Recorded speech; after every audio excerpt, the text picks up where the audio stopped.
I don't speak Vietnamese, so please ask English questions. Oh, okay. All right.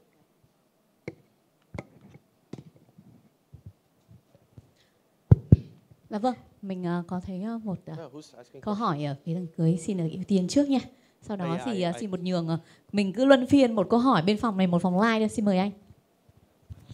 Okay, I have a question about that because in the beginning you mentioned that you borrowed the cars from your friend. And you, English, can I remove this? yeah, and you tested them. And have you ever broken any car of for your friend's car? The first question. Second, did your friend still use the car that you compromised before? Because now it's unsafe to drive.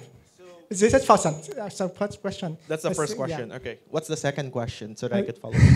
Second question is because I see that you did the fuzzing for the petrol car and electric car. I want to see the different approach when you approach every kind, because maybe the electric car, it has more the electric device and component inside. So maybe the car ID, the CN ID could be a little different. I mean, the whole architecture, because maybe some cars, it allow you to remote the command to the car. But the other, the petrol car, maybe not. So maybe your libraries could be different. So I'd like to see difference like that. Okay. So have you seen the Ford vehicle, like the attack? So on the last one, it actually turned off the HVAC or the AC of the car, right? When I tried to turn it on again, it doesn't turn on.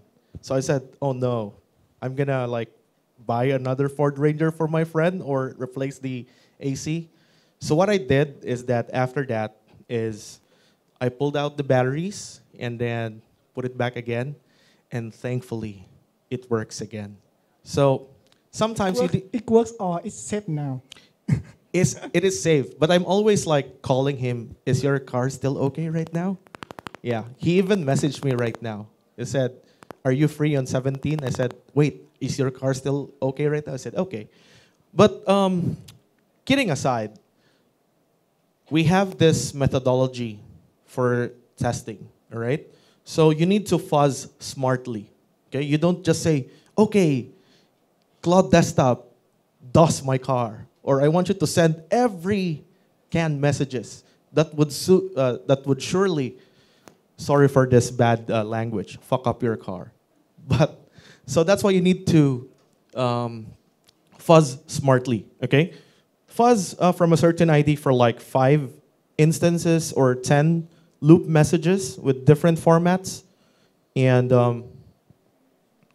that should not get you into trouble with the car. Now, if your car breaks, because we have this. So way back before COVID, I was at Detroit, which is the biggest motor city in the US, right? So we had a car hacking bug bash. I will not name the company of this one because I have NDA. It was a 3-day car hacking event. So I was the one who evaluates the risk and also replicate the vulnerabilities. Okay. One vehicle there, an SUV vehicle, won't start anymore after 3 days. And we said, what did we did wrong? Because we can't start it anymore. So what happened is that we called a towing truck and then, called an engineer to fix it.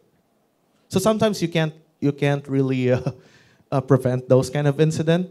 But the good thing is that car is owned by the company that has a bug bounty platform. So yeah. So you can't really unforesee that, but there are preparations to do it. Just worst case scenario. Yeah. What's your second question again? So your approach when you did the fuzzing for the electric car and the petrol car. So the only difference that you have there, actually. So I'm gonna give you one example, okay? So take for example, you have the latest Mitsubishi. One is electric, and one is uses gas. Just one example. So the first car is electric. I mean the first car is electric, while the other is gas. Okay? But then if it has the same model, it has the same parts, same infotainment. It's just the engine that's different. So it has the same CAN bus. It uses the same engine control unit, which some people call computer boxes. It uses the same. It's just that there are additional electronics, for example.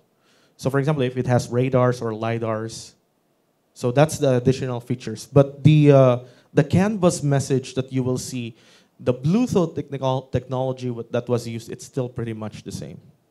So yeah, it doesn't matter really. I mean, the only features that you have, take for example for Tesla, Tesla versus Toyota Vios or a Toyota Avanza right now, because I see a lot of Avanza. So let's take that as an example. The only difference that you have there is it's electric, and there's another attack surface, which is the charger. Okay, so you know the EV charger is one of the research that we do right now. We were able to, in one of the EV chargers that we use, I was able to flash it with a new firmware, because did you know what's the sock being used? ESP32.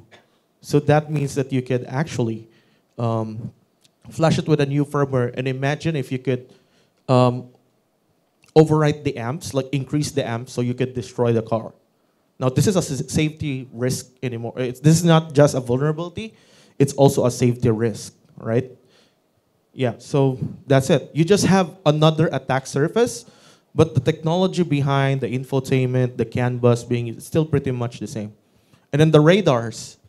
If it uses radars, radars use 77 gigahertz. You can actually jam radars with a device that costs $150. So there are water sensors that uses 77 gigahertz. If you modify that firmware, you can actually use that for jamming the radar. And it will, there was one attack at Singapore back then. I mean, it's a conference, a hacking conference, wherein that guy was able to jam the radar of a vehicle, and then there's an object nearby, so the Tesla should stop, right? Because there's an object. By jamming that sensor, it will not detect that the object is there. So that's just, you know, other attack surfaces. You're introduced with new attack surface. Okay, thank you, Jay. Xin được phép đặt một câu hỏi ở dưới phòng like ạ. Bên phòng like các anh chị có đặt câu hỏi nào, xin mời đội hỗ trợ ạ.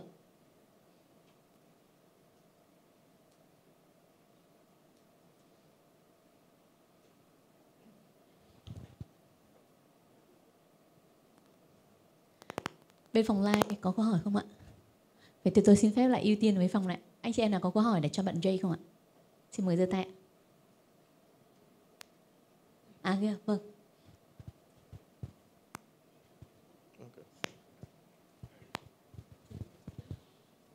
So are you speaking in English or Vietnamese? I'm gonna speak English. Okay. Yeah. So I remove this again. Yeah. This is completely the automotive is not my field, so Okay. I'm gonna ask something. This might be stupid to you, but yeah. But there's a couple of attack vectors. I want to ask: is there any of them you can do it entirely remote? Like let's take it for examples like. You're on the street and there's a Tesla is nearby, Okay. and they forgot they leave their vehicles on. So is there any vectors that you can perform all of those? Oh yeah, that's not a stupid question. It's actually a very good question. Most modern vehicles right now are equipped with eSIMs, right? It's called telematics module. So if you actually hack the eSIM, you could, you know, control the car if the infotainment doesn't filter from the gateway on the CAN messages that you are sending. Another thing is leaking the privacy, you know, because data is very pricey, so they could sell your data to wherever you're going. So imagine if they track everything to where you're going, they could, you know a lot of things about you. Take, for example, if they want to assassinate you. So yeah. So another thing, remotely, you see the Mazda, right? Mazda vehicles, those have Wi-Fi on it. So imagine connecting to a Wi-Fi. Yeah, I'm not kidding. There's Wi-Fi on it. Go to settings, click on Wi-Fi, then connect to the Wi-Fi. It's just like phone. Older, it's it likes to explode again. Yeah. Sorry, I'm over time right now. Is it okay if I answer this last question? Okay. So that has Wi-Fi. In 2000 versions of Mazda, SSH is actually open. It has a password. Do you know what's the password? The password is JCI, and then the username is JCI. It gives you root, by the way. So they patched that one since 2016. So it already has, they patched, a patch wherein you cannot do SSH on it, okay? In 2021, they introduced connectivity apps. So you can actually open your car via mobile app. So imagine if you can intercept the message that was in there. Or imagine if the API is insecure. So you have there an attack vector with web and then, API insecurities. So that's one thing. Most cars right now, like for example, the Ford. My friend owns a Ford that is 2025. It has an eSIM, wherein even though you are far from your car, you don't need to press your key fob. You can actually open your car because of the connectivity. So that could be done actually. And then in 2016 and 2017, people were able to hack Tesla using drones because they cracked the password that's in the infotainment system.